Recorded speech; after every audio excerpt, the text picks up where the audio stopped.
История полна историй о чудовищах, которые наводили ужас на наших предков.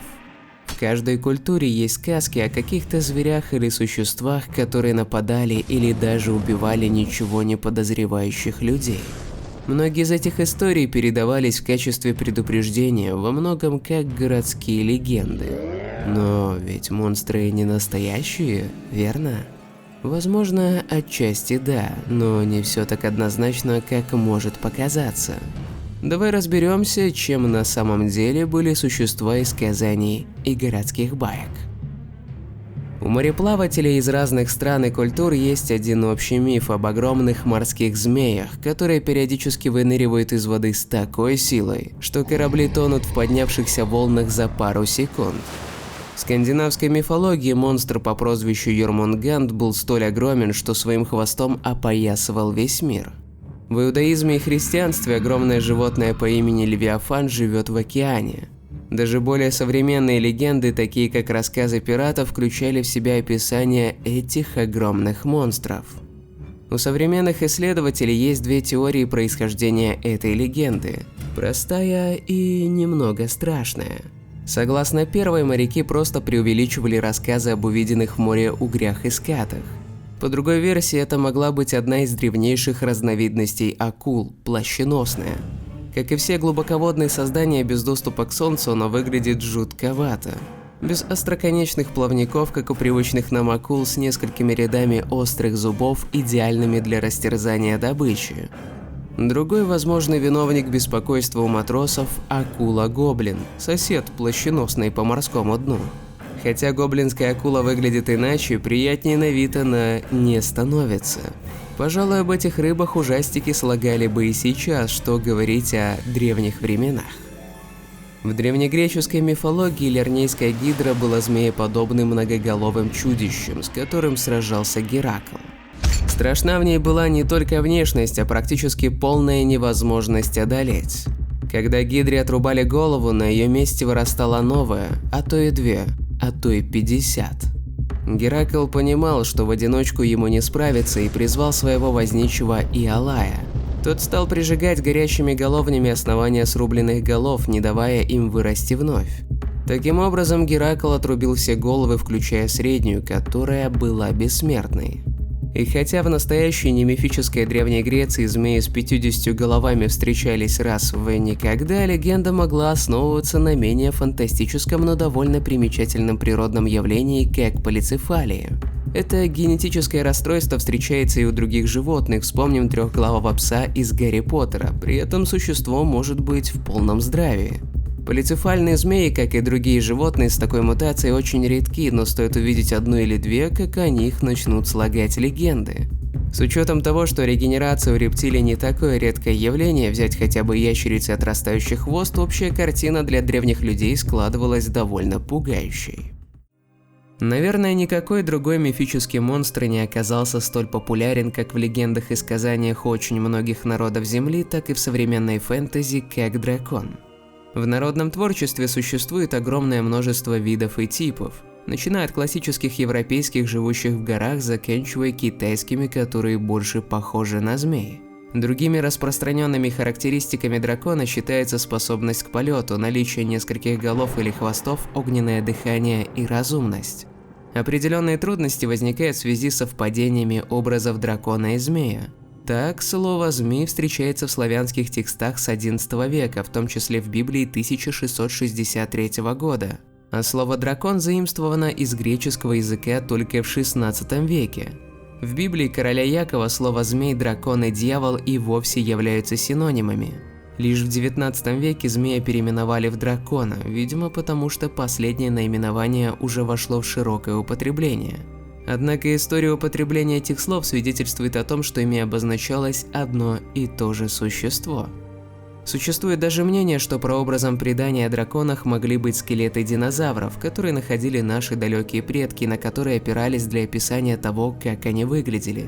Одни были огромными, а другие нет, у одних были острые когти, у других крылья, похожие на крылья летучих мышей, а у третьих рептилоподобное туловище.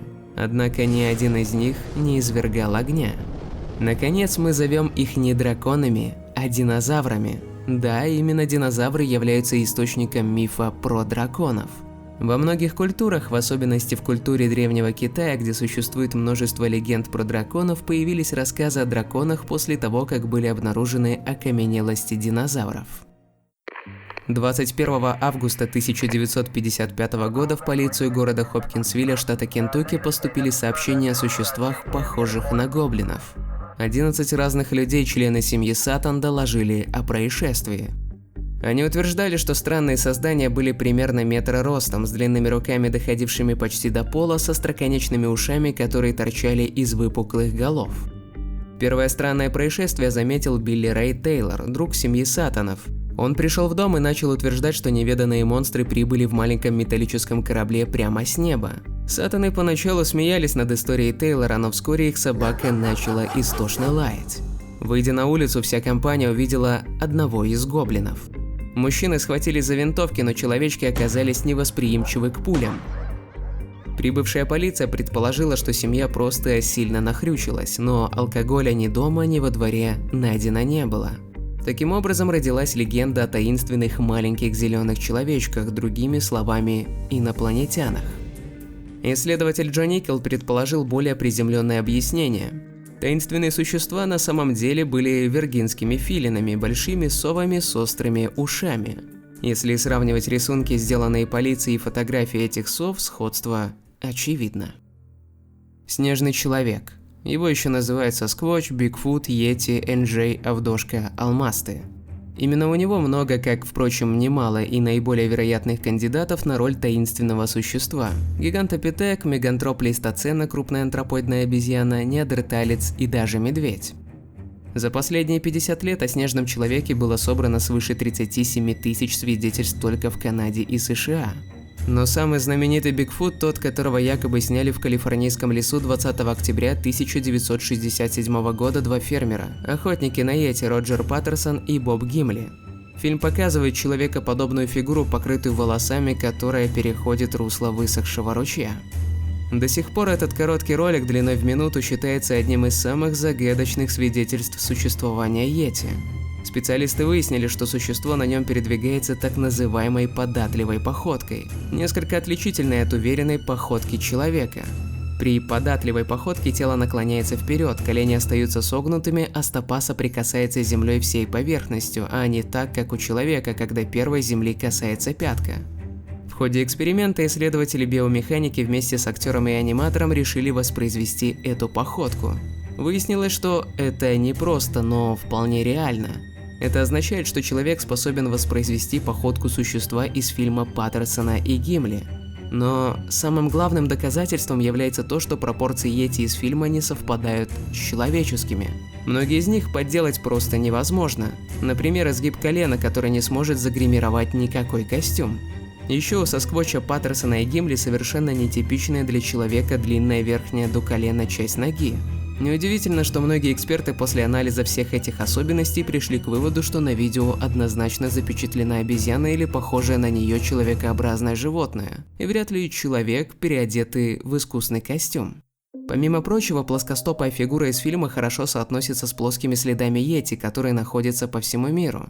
Известно, впрочем, что многие из отпечатков этих следов были специально оставлены фальсификаторами.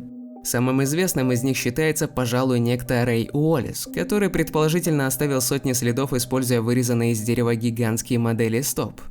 Знаменитым подтверждением существования снежного человека является и некий предмет, долгое время выдававшийся за его скальп.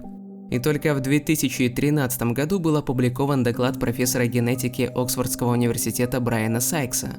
Согласно результатам анализов, опубликованным в докладе, ДНК волос полностью идентична ДНК древнего полярного медведя, существовавшего более 40 тысяч лет назад и находившегося в тесном родстве с бурым медведем. Сасквотч из непальского монастыря оказался древним медведем.